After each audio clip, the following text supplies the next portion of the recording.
大家好，如果毛坯是锻造件或者铸造件，形状已经和成品差不多，只是余量均匀偏大，再用 G71一层层车销，效率就太低了。今天讲一个更聪明的指令 ，G73仿型粗车循环，它就像一个智能复印机，能自动沿着成品轮廓一次次的复制走道，均匀的把多余部分去掉。下面我们以这个零件图为例，学习一下 G73的编程格式。G73呢，它分两行，第一行 G73 U W R， 第二行 G73 P Q U W F。在第一行里呢 ，U 它是指 X 方向，也就是径向的一个加工总余量，是半径值。我们怎么计算的呢？我们以这个毛坯为例，铸件的毛坯直径方向上，它的余量呢是6毫米。长度方向上，它的余量是2毫米，也就是说，我们这个零件它的外形已经接近于我们的实际要的一个尺寸。单边加了3毫米，总的余量呢大了6毫米。那么这个 U3 是指什么意思呢？就是说它总余量的半径值，单边是3毫米，我们这个 U 呢就写3毫米。如果单边是4毫米、5毫米，我们就写4毫米、5毫米，是总余量的半径值，就是总的余量除以2。W 呢，它是 Z 方向，也就是一个轴向的一个加工总余量。这边告诉你了，长度方向总余量呢有2个毫米，那么 W 呢，我们就写2。R 呢 ，R3 是指什么意思呢？R 它是指粗车时它的一个重复次数，也就是说，单边3个毫米这样的一个余量，我们需要分几次去车销。如果我每刀的单边切削量是2毫米，是1毫米，我们就写223，就分3刀。如果说我一刀把这6毫米全部车销完，你就写221。我们写223就是总的余量是6毫米，单边3毫米嘛。我们写223就分3刀，把所有的余量给它粗加工完成。第二行的 G73呢，就和 G71、G72非常相似了。P10是指精加工起点的程序段，对应的我们精加工的 N10。Q20呢是指加工终点的程序段，对应的是我们精加工的最后一个程序段 N20。U0.5、W0.5 是 X 方向上的精加工余量，和 Z 方向上的精加工余量是0.5毫米。F0.2 呢，这个呢我们在 G71、G72的讲解中呢，我们没有加入这个 F0.2。F 是指进给量，每转进给0.2毫米。我们在程序的编辑的时候，程序头我们给定每转0.2毫米。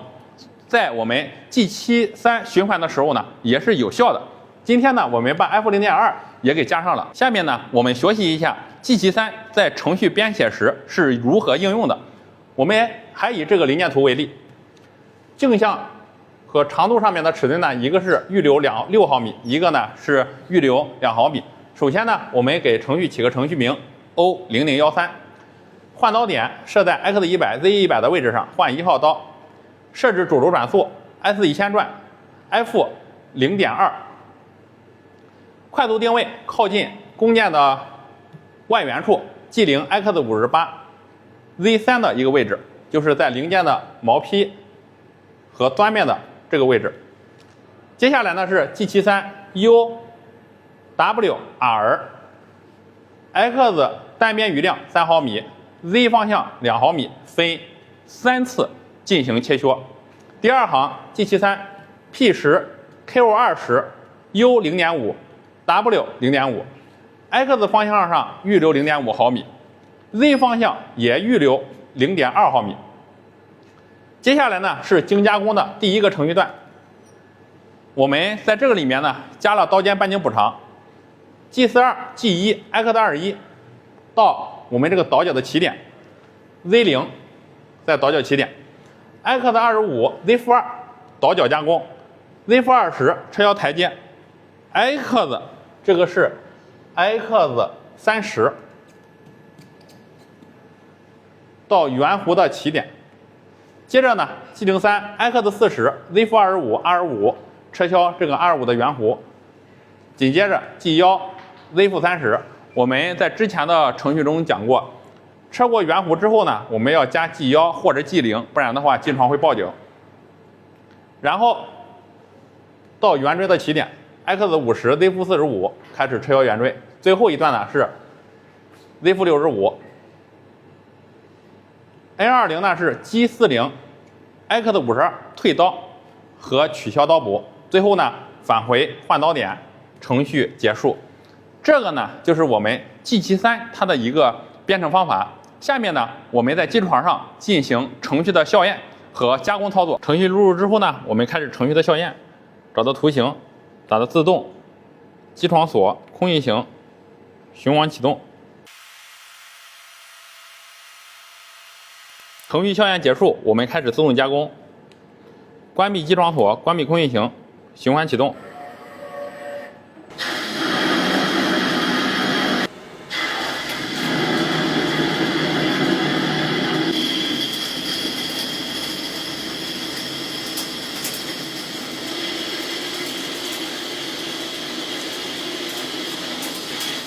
看，零件的仿型加工就结束了。